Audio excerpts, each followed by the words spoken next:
Velkommen til. Mit navn det er Bente, og jeg arbejder som ID-psykoterapeut, personlige mennesker, samt med kost og ernæring.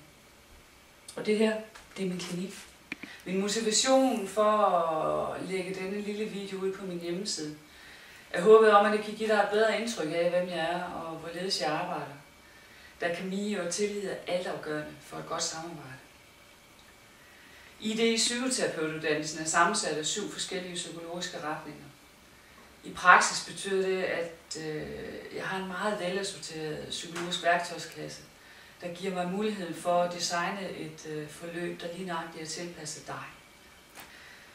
Vores første møde vil typisk starte med en samtale, hvor vi får afdækket, hvad er det, du gerne vil arbejde med.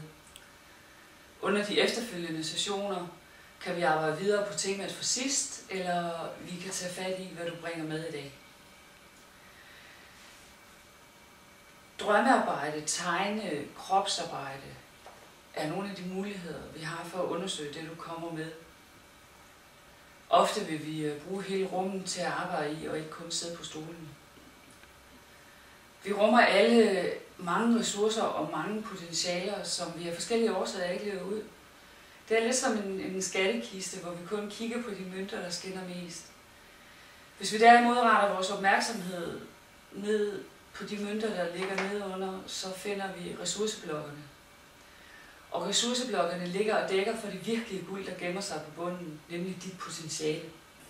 Disse ressourceblokke har vi en mulighed for at identificere sammen. Når vi får sat spot på disse, vil de transformere sig. Transformationen vil bevirke, at du nu kan bruge din gode livsenergi på det, du er god til, og det, du brænder for. Du vil opleve, hvor spændende det er at lære dig selv at kende, når du får frigivet disse potentialer. Det handler ganske enkelt om at leve og være den bedste udgave af dig, således at du kan stå i din kraft og dit lys. Er du blevet nysgerrig, så er du velkommen til at kontakte mig. Og husk lige at besøge min side med spændende kurser og gruppeforløb.